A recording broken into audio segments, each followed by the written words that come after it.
ഹാസ്യ സാമ്രാട്ട് സലീം കുമാർ ലോകത്തോട് വിട പറയുമ്പോൾ നൊമ്പരമായി മാറുകയാണ് അദ്ദേഹത്തിന്റെ പിറന്നാൾ കുറിപ്പ്.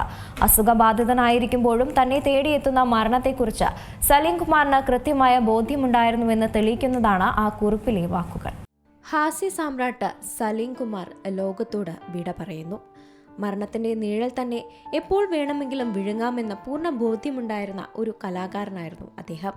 രോഗശയ്യയിലായിരുന്നപ്പോഴും ചിരിയോടെ ജീവിതത്തെ നേരിട്ട അദ്ദേഹം മുമ്പ് തന്റെ ജന്മദിനത്തിൽ ഫേസ്ബുക്കിൽ പങ്കുവച്ച ഒരു കുറിപ്പ് ഇപ്പോൾ അദ്ദേഹത്തിന്റെ വിയോഗ വാർത്തയ്ക്ക് പിന്നാലെ മലയാളി മനസ്സുകളിൽ നൊമ്പരമായി മാറുകയാണ്.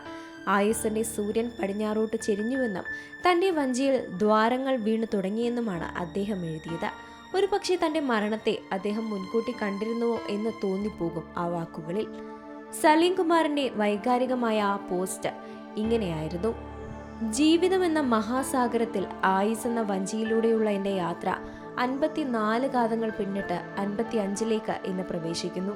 ഇത്രയും കാതങ്ങൾ പിന്നിടുന്നതിന് എൻ്റെ സഹയാത്രികർ എനിക്ക് നൽകിയ സ്നേഹത്തിനും പ്രോത്സാഹനത്തിനുമൊക്കെ നന്ദി.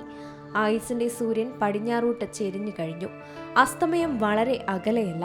ഈ മഹാസാഗരത്തിൽ എവിടെയോ എനിക്ക് വേണ്ടി ഒരു ചുഴലി രൂപാന്തരപ്പെട്ടിരിക്കാം.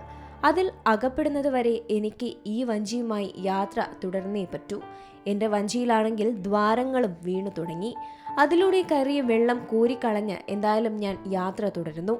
എനിക്ക് എത്ര കാലം ഇതിലൂടെ ഇങ്ങനെ തുഴയാൻ പറ്റും എന്നറിയില്ല. എന്നാലും ഞാൻ യാത്ര തുടരുന്നു. അനുഗ്രഹങ്ങളും ആശീർവാദങ്ങളും ഉണ്ടാകണം. സ്നേഹപൂർവ്വം, നിങ്ങളുടെ സലീം കുമാർ. ഇതായിരുന്നു ആ പോസ്റ്റ്. അസുഖബാധിതനായിരിക്കുമ്പോഴും തന്നെ തേടിയെത്തുന്ന മരണത്തെക്കുറിച്ച് സലീം കുമാറിന് കൃത്യമായ ബോധമുണ്ടായിരിക്കണം.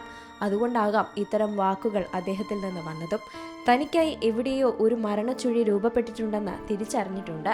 വഞ്ചിയിൽ വീണ ദ്വാരങ്ങളിലൂടെയും അരിച്ചു കയറിയ വെള്ളം കോരിക്കളഞ്ഞ് അദ്ദേഹം തന്റെ ആയുസ്സിന്റെ വഞ്ചി ഒടുവിലത്തെ ശ്വാസം വരെ തുഴഞ്ഞുകൊണ്ടേയിരുന്നു.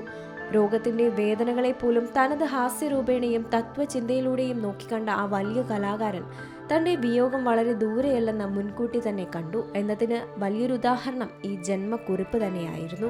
മരണത്തിന് മുമ്പിൽ കീഴടങ്ങുന്നതിന് തൊട്ടു മുമ്പുള്ള നിമിഷങ്ങളിൽ പോലും അദ്ദേഹം പങ്കുവച്ച ഈ ചിന്തകൾ മലയാളികളുടെ ആ ചിരി സുൽത്താൻ എത്രത്തോളം യാഥാർത്ഥ്യബോധത്തോടെയാണ് ജീവിതത്തെയും മരണത്തെയും നോക്കിക്കണ്ടത് എന്ന് നമ്മെ ഓർമ്മിപ്പിക്കുന്നതാണ്.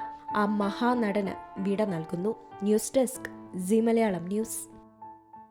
ഏറ്റവും പുതിയ വാർത്തകളും വിശേഷങ്ങളും വിരൽത്തുമ്പിലറിയാൻ സീ മലയാളം ന്യൂസ് എല്ലാ ഡിജിറ്റൽ പ്ലാറ്റ്ഫോമുകളിലും ലഭ്യം.